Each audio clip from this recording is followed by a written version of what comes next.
Buenas tardes a todos y a todas, como ahora parece ser políticamente correcto decir.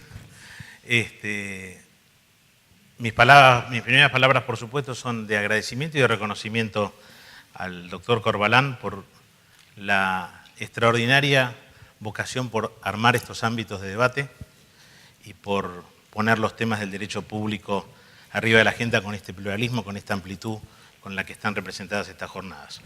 Con la venia del coordinador del panel, voy a tratar de dividir los 20 minutos que tengo en 10 para el tema específicamente asignado, que es control de convencionalidad en el proceso contencioso administrativo, porque las preguntas que han venido para todos los expositores me parece que son muchísimo más entretenidas que el tema en sí mismo. Entonces no quiero aburrirlos con una exposición exclusivamente teórica. Después me sacaré el sombrero de juez, hablaré un poco más de lo constitucional y me parece que los temas vinculados con lo que dejó pendiente el debate anterior en relación con temas como la democratización de la justicia, es bueno que se debatan en ámbitos como este.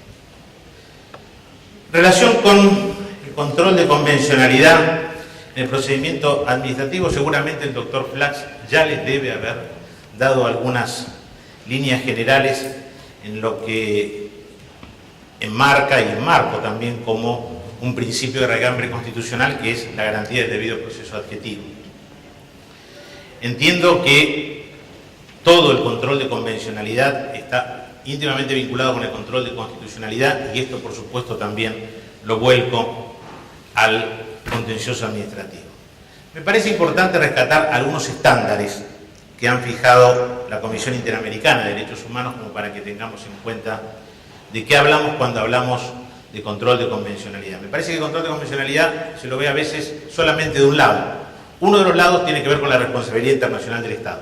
Creo que es importante que recordemos eso. El otro es con aquello que en lo que nos hemos convertido todos los jueces, que somos jueces que debemos aplicar no solamente el bloque de constitucionalidad de la Ciudad Autónoma de Buenos Aires, el bloque de constitucionalidad federal, como diría el doctor Manili, sino también ese bloque de constitucionalidad que está dado también por un sistema de fuentes que se ha ampliado enormemente a partir de el reconocimiento de la jerarquía constitucional de nada más que 11 y ahora ya 13 instrumentos internacionales de protección de los derechos humanos, al cual nuestra Corte Suprema de Justicia de la Nación le agregó la condición de decir: la guía de interpretación está acá, en la Comisión Interamericana y en lo que diga la Corte Interamericana al momento de interpretar. Hay 4 estándares básicamente, que es el derecho a una revisión judicial amplia y suficiente, por supuesto, la aplicación del plazo razonable en relación con las decisiones administrativas. Sobre el tema del plazo razonable hay una pregunta específica que me gustaría después analizar en relación con el caso Furlan. La publicidad del actuar de la administración y, a mi modo de ver, comparto también esta opinión, la de contar con asistencia legal durante el procedimiento. Vamos a ver qué es lo que dijo, por ejemplo, la Corte Interamericana en el caso Baena, Ricardo y otros contra Panamá. Acá la Corte manifestó, sosteniendo que la aplicación de las garantías judiciales no se limitan exclusivamente a los recursos judiciales, sino al conjunto de requisitos que deben observarse en las instancias procesales, es decir, o procedimentales, donde la actuación u omisión de los órganos estatales afecte derechos subjetivos o intereses legítimos de los administrados. Hay muchas palabras que han ido cambiando de significación a lo largo del tiempo. Yo lo escuchaba al colega brasileño pensar la idea de la tutela judicial efectiva.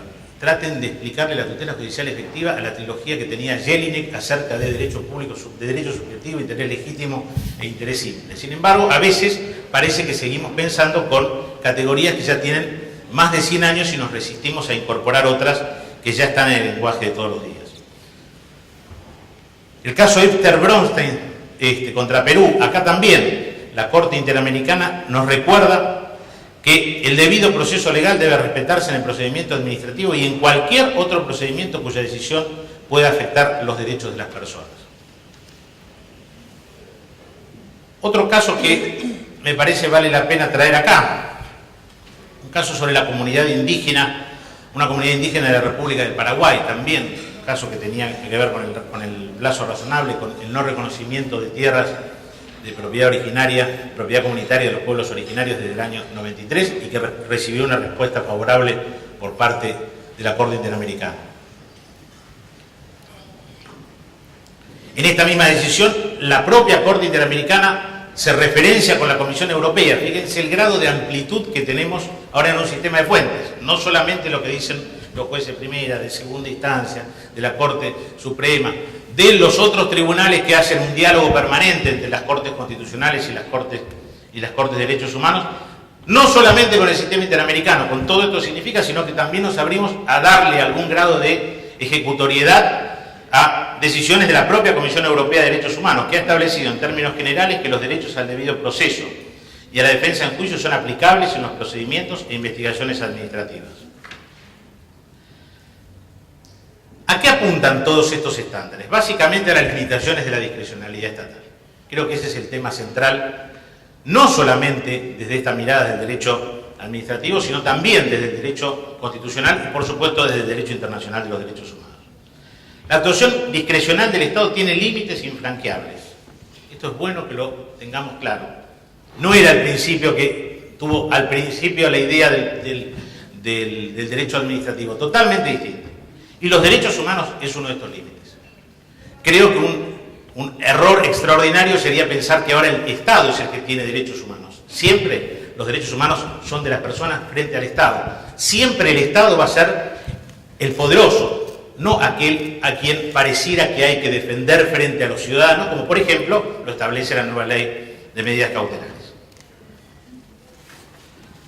Hay otros casos que no me quiero referenciar hoy, pero me parece que podemos ya a esta altura encontrar algunos elementos que componen el debido proceso, el procedimiento en sede administrativa, que Flachs lo llama elementos del procedimiento administrativo. Para mí son subprincipios del principio del debido proceso legal o el de la garantía del debido proceso. La audiencia para la determinación de hechos y derechos. Revisemos en cada uno de los actos si está o no cumplida este derecho a ser oído al principio de cualquier procedimiento administrativo. Insisto con el derecho a la representación legal. Será que durante mucho tiempo estuve del otro lado del mostrador como abogado y me preocupa mucho entender también lo que significa la garantía de la defensa en juicio cuando hay un abogado que defiende derechos. La notificación previa sobre la existencia de un procedimiento. El derecho a una decisión fundada, no solamente el acto del príncipe, aun cuando sea un acto jurisdiccional. La publicidad de las actuaciones administrativas. Nuevamente, el cumplimiento por parte de la Administración de plazos razonables y algo que ya desde hace muchísimo tiempo, desde el caso Estrada, está reconocida, que es la revisión judicial de las decisiones administrativas. Me parece que con estos estándares está claro que hoy en día lo contencioso administrativo, el procedimiento contencioso administrativo, la materia sobre la cual tenemos que trabajar es una materia que ya no puede ser vista exclusivamente desde la perspectiva solamente del control del acto administrativo o algo por el estilo. Creo que es mucho más amplia. Creo que el sistema de fuentes nos obliga a los jueces a estar permanentemente actualizados, revisando permanentemente la jurisprudencia para entender cuál es el grado de vinculante que tienen todas estas decisiones del sistema interamericano y cómo impacta este control de convencionalidad concretamente en cada una de nuestras decisiones jurisdiccionales. Entiendo que ya hay algunos principios que tienen que ver con el derecho internacional de los derechos humanos que ya no son solamente una materia que se estudia al final de la carrera cuando se estudia protección internacional de los derechos humanos. Ya también forman parte de una regla de reconocimiento constitucional, para volver a usar un paradigma que comparto del doctor Gil Domínguez. Reglas como la autoejecutoriedad del derecho internacional de los derechos humanos. Reglas como la progresividad que mencionaba nuestro coordinador, la irreversibilidad, el principio pro hominem. El principio pro hominem ya no está solamente incluido en el Pacto de San José de Costa Rica y es algo que se ocupa algún señor allá muy lejos. No, todos los días lo tenemos que decir. El principio favor debilis y, ¿por qué no también el principio pro actione, que tiene tanto impacto en lo que tiene que ver con la idea de la legitimación procesal y, por supuesto, también con la idea de las garantías, pensando que las garantías son, como decía Joaquín B. González, ni más ni menos que el remedio procedimental apto para la protección de un derecho. Quizás con todo esto estemos dentro del paradigma que hablaba ayer el doctor Nosalo del control de convencionalidad como un nuevo paradigma del derecho internacional. Pero creo que hace rato que también lo es para el derecho constitucional. Es imposible pensar el control de convencionalidad sin el control de constitucionalidad. Sobre esto voy a volver ahora. Y por supuesto también este paradigma está claramente establecido en el derecho administrativo. Ahora bien, todo esto hace ruido. De repente, toda esta idea de un sistema tan amplio de fuentes, toda esta idea de un control de convencionalidad que nos obliga a los jueces de primera instancia, pero de todas las instancias a tener en cuenta tantos instrumentos al momento de proteger los derechos fundamentales. Todo esto hace ruido cuando revisamos la idea de la democracia constitucional. Para mí no. Tengo que ser muy honesto, yo no creo que el control judicial contramayoritario sea algo que esté cercenando la soberanía popular, ni mucho menos. Esto es algo que ya se resolvió.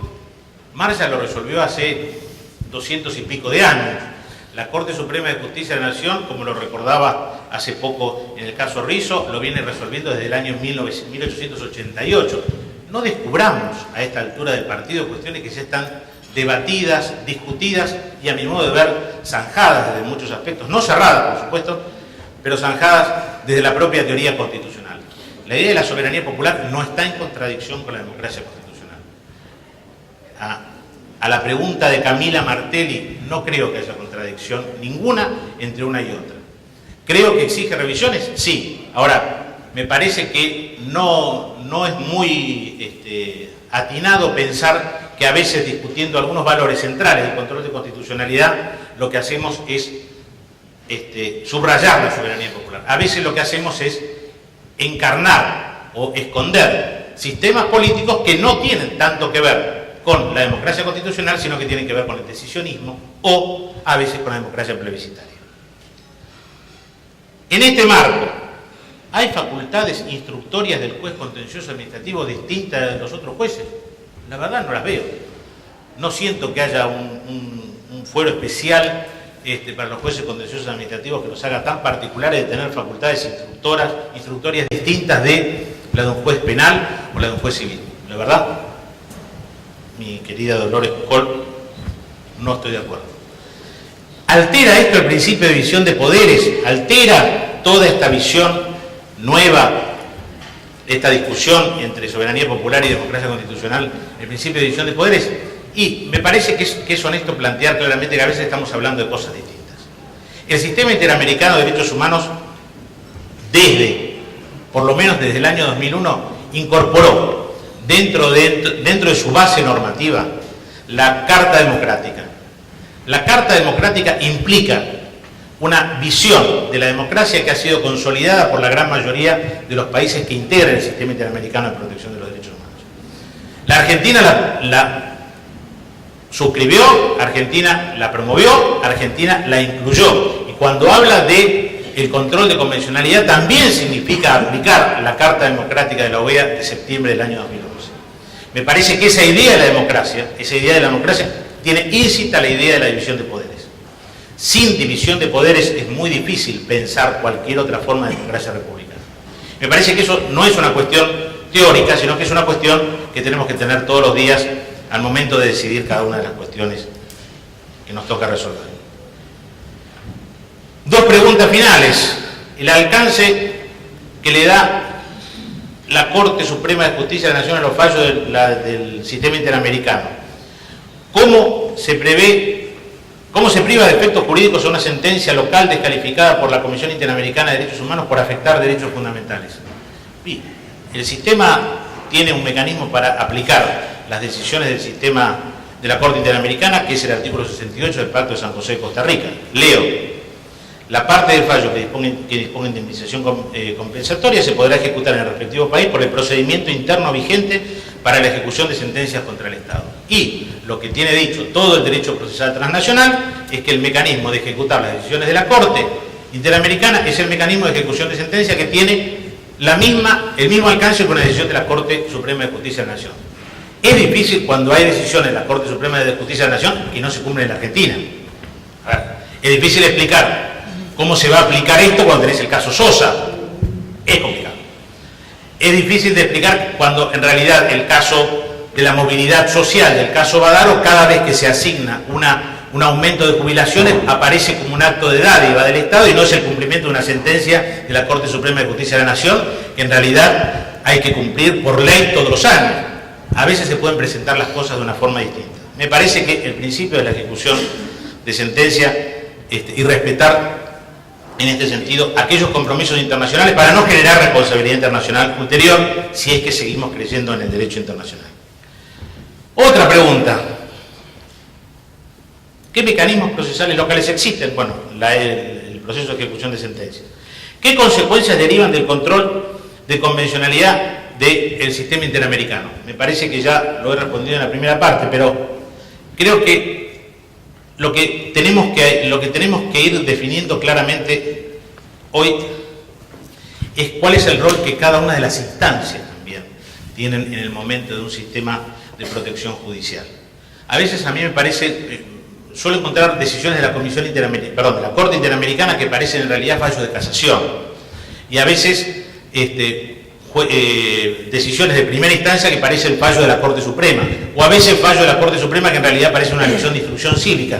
Me parece que tendríamos que revisar bien cuál es el alcance de cada una de las decisiones judiciales para que este control de convencionalidad, que hoy es una cuestión que ya está incorporada dentro del sistema argentino, tenga el alcance, no que pensó solamente Sergio García Ramírez cuando lo pensó en el caso Almonacid Arellano, sino que en realidad tenga algo, a partir del sistema de fuentes que tenemos en nuestra Constitución, mucho más favorable a la dignidad de la persona humana.